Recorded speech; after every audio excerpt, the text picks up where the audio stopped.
Alrighty guys, now let's go ahead and code the while chatting method.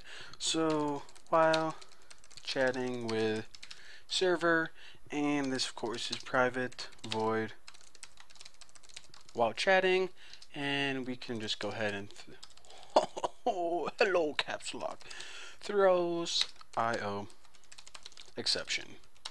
Looking good. So the first thing we want to do is, now that they are connected and they can begin chatting, it would be a good idea to, oh crap, what the heck did I name that? Able to type, I think was the name of the last one, and we might as well set this equal to true.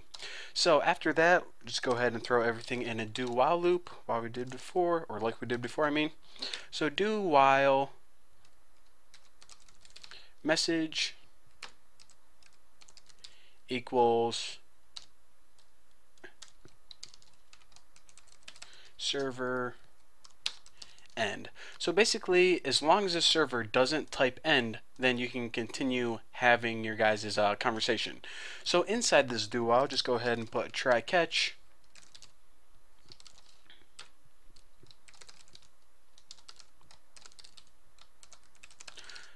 Class not found exception and class not found exception.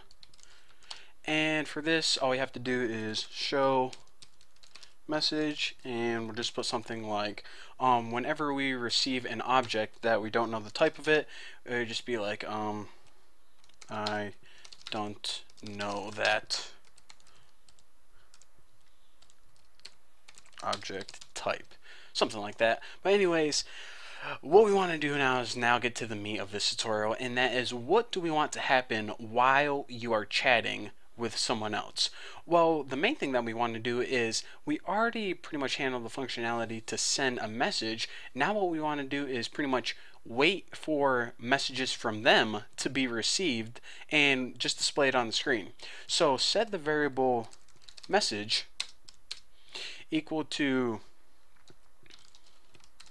first of all, we want to turn it into a string input read object. So what this is going to do is, whatever they are sending through their stream, which is of course the input, as you can see right here, we're going to read whatever object they sent, treat it as a string, and store it in the variable message like that.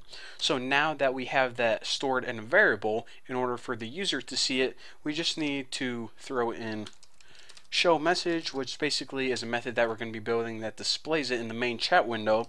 And we'll just go ahead and stick this on a new line. So new line plus message pretty much takes the string with a new line behind it, because you want each one on a new line, and displays it in the chat window.